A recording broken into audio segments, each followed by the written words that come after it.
In this video, we will learn about Lesson 5 in the Spatial Viz app, which deals with slopes and curves. So we've already learned about how to go from 2D orthographics to 3D isometrics, and from 3D isometrics back to 2D orthographics.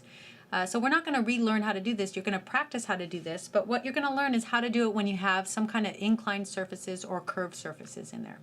So let's review orthographic projections. They're the 2D views, which are shown on the right-hand side, and the isometric is on the left-hand side. And so you can also go from orthographic from 2D to 3D or from 3D to 2D, which I said we've already learned in other modules. And just to remind you that when we do the orthographic projections, that the three views that are principal are the top view, the front view, and the right side view. And each of them share a common dimension. So the top and front views share width, the top and right side views share the depth dimension, and the front and right share the height dimension. So why is it important for us to be able to sketch or visualize slanted and curved surfaces? And it's because they're around us daily. We don't ever have perfectly isometric drawings. We have some slants and some curves, and we need to be able to represent them and visualize them. One thing we need to introduce, which is very important related to slanted or surfaces, is the concept of foreshortening.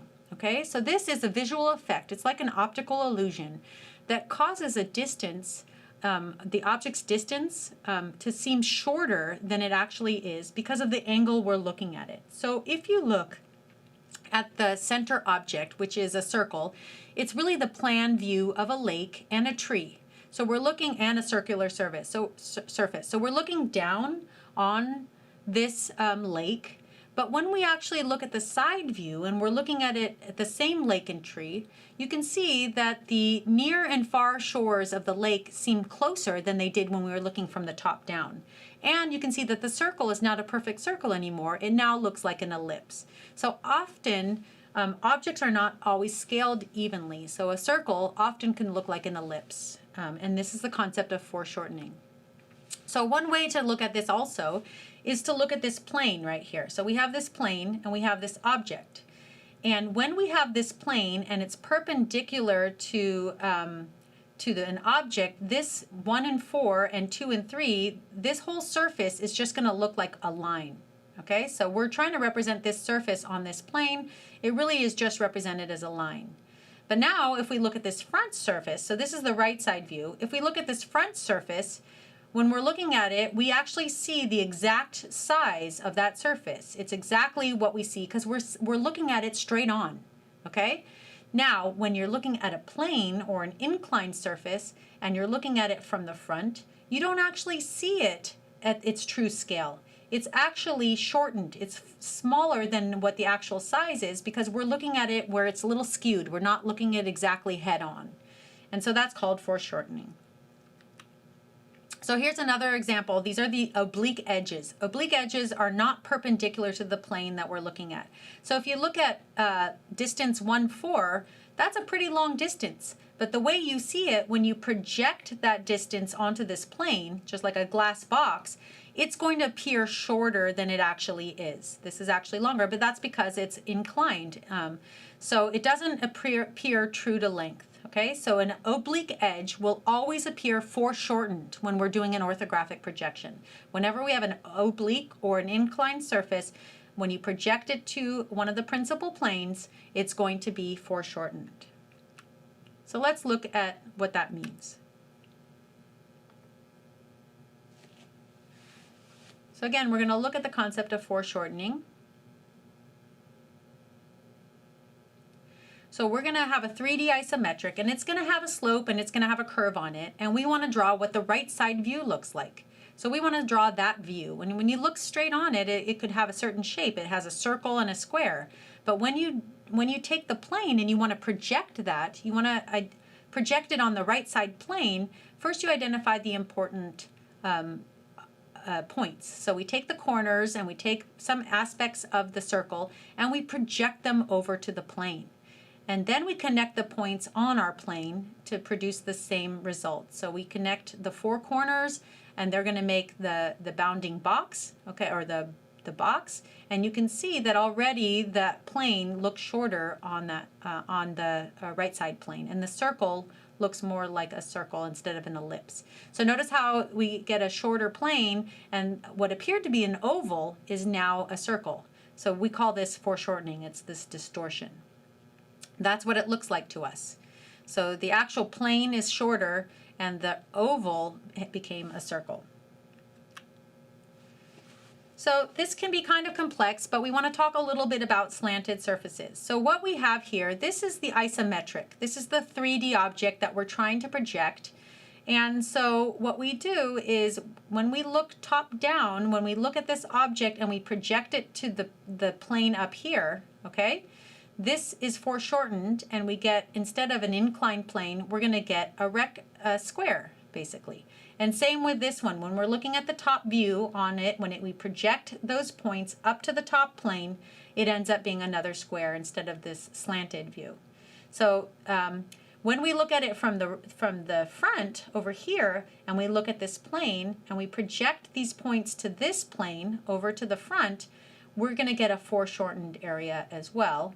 And when we project this plane over here to the right side view, so over to this side when we're viewing it from here, we take these points and we project them to the right side plane, we're going to get a foreshortened surface as well.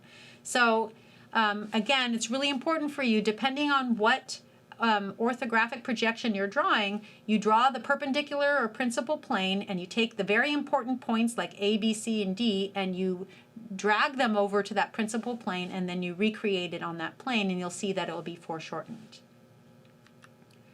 Now, drawing curves are a little bit different. So in the isometric, the circle actually becomes an ellipse when you draw your 3D drawing. And so drawing them carefully, you know, oftentimes you can create this bounding box, and then you just connect the center lines of those lines to create your circle. So carefully sketch the ellipse, and you're basically connecting each midpoint of the center of that bounding box. Okay, so how do we deal with curved surfaces? Now we have this object here on the right-hand side. This is the isometric, okay? And so you see we have multiple curved surface. This one is curving concave, this is convex. And so how do we project those to the different principal planes? So this is our top view. So this is how we take these numbers and we project them up to the top plane. And this is our front view, so it's coming from this angle. So we project the important lines over to the plane right here. And then this is our right side view. So we come over here to the right side and we put a perpendicular principal plane here, and we take all these lines and we project them, or these dots, and we project them. So what do these curved surfaces look like when they're in, for example, the right side view or the top view? Slanted surfaces sometimes end up looking straight, okay? So even though we have this curved surface right here, when we're looking at it from this direction, it looks just like a rectangle. Same with this one. If you smush it into a plane, it looks like a rectangle. The only way we see that there's something crazy going on or curved going on is when we look at the front side view in this case. So for this, we need more than one view to be able to identify what the final shapes look like. So we need to have multiple orthographic projections in order to really accurately produce what that corresponding isometric is. So let's look at an example animation.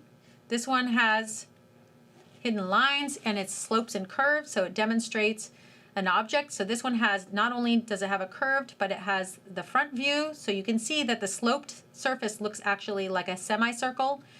And then when you go to the next view, the right side view, you can see that the slanted line is just a line, and you've got that hidden line, and that indicates it doesn't go all the way down because it stopped. And then that's what the top view looks like, where the slanted surface actually looks like a semicircle, and we've got a circle where the hole is. So the final views for those three surfaces where we have inclined looks like that. And then within our app, we can look at the slopes and curves exercise number 22. And if we run this, you can see we're trying to draw a circle. So we first connect the midpoints of the bounding box, okay? And we're trying to draw a cylinder. And we connect those lines to make the circle. And then we project that down to create the cylinder on the center lines right there, and another one down. And then we connect that to create the front part of the surface, like that. And then when we submit it, we get a great job. So that concludes lesson 5, which has you draw orthographics and isometrics, so going back and forth between 2D and 3D, but it's a little bit more complicated because we have slanted surfaces and we have curved surfaces. So you're welcome to go try that in the app right now.